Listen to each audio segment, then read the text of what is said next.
Microbiology antigen antibody interaction.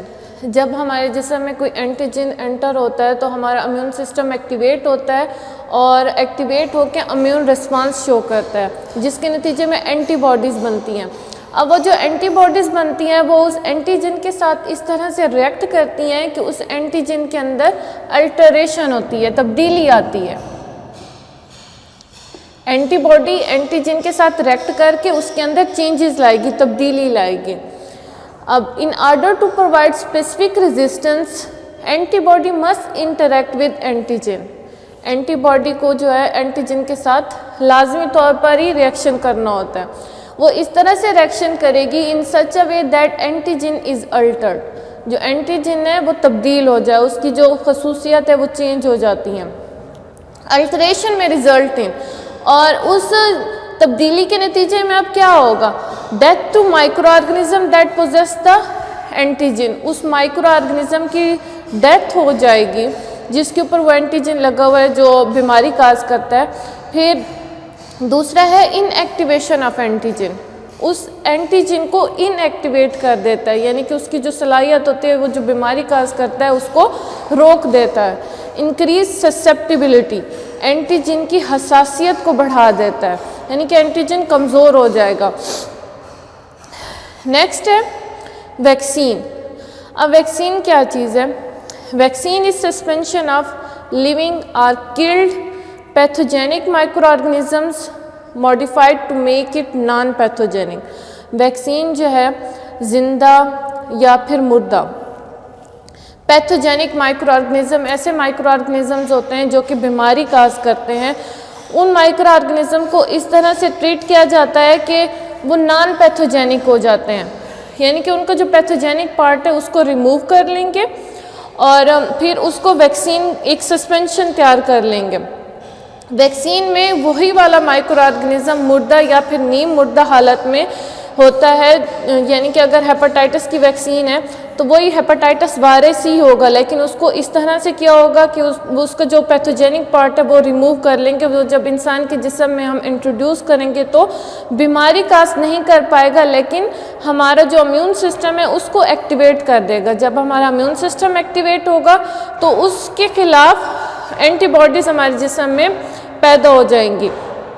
फिर अब वही वाला बैक्टीरिया या वही वाला वायरस जिसकी वैक्सीन हमने लगाई थी, वो जिसके अंदर बीमारी काज करने की सलाहियत है, वो दोबारा इंसान के जिस्म में एंटर होगा तो हमारे जिस्म में पहले से ही एंटीबॉडीज़ मौजूद होंगी, जिसकी वजह से वो बीमारी काज नहीं होगी। Vaccine is suspension of living or killed pathogenic micro organisms modified to make it non pathogenic and administration of which induce immune response antibodies in the recipient sufficient to prevent susceptible disease। recipient कहते हैं जिसको हम vaccine लगा रहे हैं। अब vaccine हम क्यों इस्तेमाल करते हैं, वजह क्या है? Vaccine is used to produce immunity to a particular disease. Vaccine जो है एक ख़ास बीमारी के ख़िलाफ़ हमें इम्यूनिटी प्रोवाइड करती है, क़ुव्वत मुदाफ़अत प्रोवाइड करती है।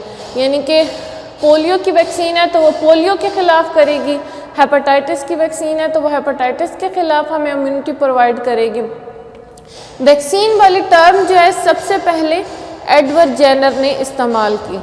एडवर्ड जेनर के ज़माने में स्मॉल पॉक्स की वबा आई थी, तो एडवर्ड जेनर ने ये देखा कि एक जो गवाला है मिल्क मेड वो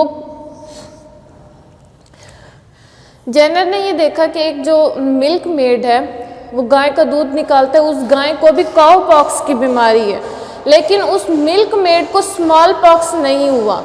फिर उसने क्या किया कि उस काउ पॉक्स के जो छोटे छोटे लेयंस थे, उस गाय को जो छोटे छोटे दाने थे, उन दानों से मवाद निकाल के उसने इंसानों के अंदर इनाकुलेट किया, यानी कि इंसानों की वैक्सीनेशन की, जिसके नतीजे में उस वैक्सीनेशन के नतीजे में वो जो स्मॉल पॉक्स से बीमार बंदे थे वो ठीक होने लग गए। इस तरह ये वैक्सीनेशन का अमल सबसे पहले एडवर्ड जेनर ने इंट्रोड्यूस किया।